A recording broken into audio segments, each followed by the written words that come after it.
Hi, everyone. Welcome to this week's Feliciano Live. We're here with Dr. Anish Parikh. He's an assistant professor here at the Feliciano School of Business in the Department of Management.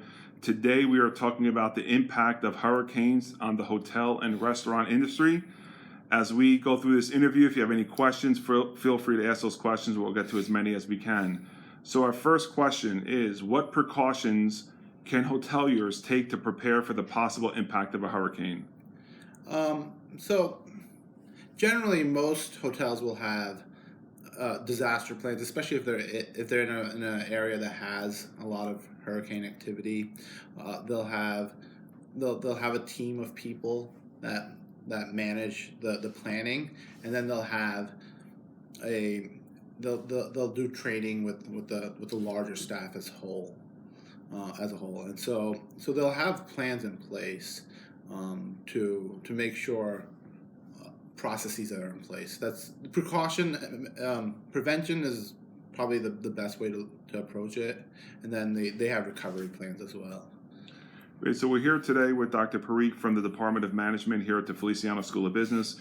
We are talking about the impact of hurricanes on the hotel and restaurant industry. If you have any questions, feel free to ask those questions and we'll get to as many as we can. The second question is, what do hoteliers and management staff tell the guests staying at the hotel while the hurricane is occurring?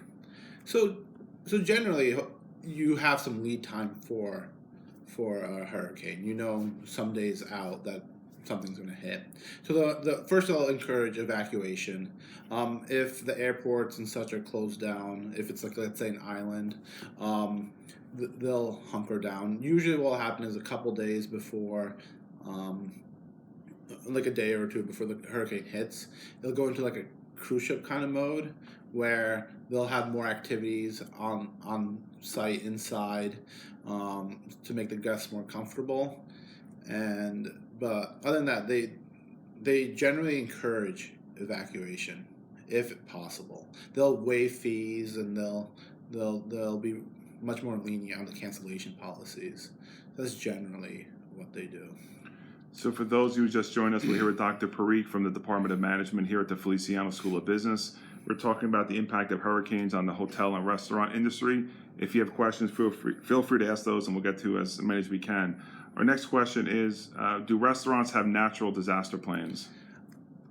So restaurants are a little different than hotels in that it's a much more fragmented industry, in that you have chain restaurants that will have a very definite plan. Often they have people that work on this at the corporate level, but you also have a lot of individual restaurateurs where they might not be as prepared, and so generally, if a restaurant is going to be in the middle of a hurricane, they'll try to use their food up and such, and that's the biggest kind of loss they can take. If they have food on the ground, like near the ground, they'll make sure they move it up dry goods, you could say, so it's not submerged in water. And that's generally what they do. Okay, we actually have a live questions. How do hotels support their employees during the hurricane? So because there's a subset of guests that can't leave often, they'll have a team staying on property, and so they'll do that to help them out. And after the hurricane, in terms of support of helping the families get back on their feet, they'll have programs, like they might, like, let's say if it's a timeshare or something where you go very often, they might have a collection, like a GoFundMe type deal, and so those are usually the steps they take to support the families. Right. So for those who just joined us, we're here with Dr. Parikh from the Department of Management. We're talking about hurricanes and the impact it has on hotel and restaurants. Next question, do restaurants and hotels set limits on food in an attempt to stretch their supplies? So generally, no. The infrastructure for within the United States, at least, is fairly good. Very quickly after people are able to come back to a area hit with a hurricane or another disaster, we can get food trucks in, and the distribution of food is very robust in the United States. I mean, we have distribution sites everywhere. We have the ability to get food places very quickly. And generally with hotels and restaurants, they'll buy for a week, or they'll buy for 3 or 4 days at a time, which generally will cover their hurricane period. And if they know if they're going to have trouble getting food, they can increase their order. Because again, we're talking generalities. Most hurricanes don't affect an area that deeply for more than a week or two, and so you can have enough food on premises. Okay, our next question is: will restaurants stay open during hurricanes? It depends on the restaurant. But interestingly enough, FEMA has a index, what they call the Waffle House index, where depending on the number of Waffle Houses that are closed or have limited service, they estimate how hard an area is hit with, how hard the hurricanes hit the area, how many services are disrupted. So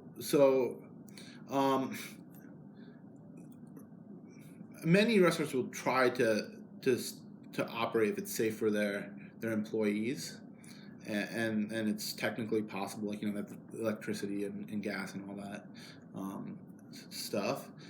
But so that's, I think that kind of answers it, I hope. Okay, our next question: what do restaurants do with their food and supplies during a hurricane? So this is actually a very interesting question. Oftentimes we think that restaurants, the biggest loss is going to be the food, because they have to throw it out. So generally what they'll do is they'll try to give it away, or at least get it out of the refrigerators if it's cold food, because a restaurant might have maybe $10,000 or $20,000 worth of food in inventory, which is peanuts compared to the repair costs if you have a big refrigeration and food starts going bad, and the stink gets into the odor gets into the condensing units and fans and such. So they'll try to, fresh foods and frozen foods they'll try to dispose of pretty quickly. Their dry goods, like, let's say pasta or dried beans or canned goods, they'll usually put on a higher shelf so it doesn't get submerged, and they can just use that afterwards. Great. Our next question: do any organizations exist to help restaurants or hotels rebuild after hurricanes? Yeah, so generally you would if you were a small business, you could apply for a loan from the Small Business Administration or FEMA. Loans are generally the way that these types of businesses get back on their feet, and the loan terms are usually pretty generous. The amounts are up to $2 million, which is sufficient for most businesses that need a loan to get back on their feet. Great. I want to thank everyone for joining us today. Thank you, Dr. Parikh, for your time. We'll see you in 2 weeks for our next Feliciano Live at 1 o'clock on Thursday. Thank you, everyone. Have a good day.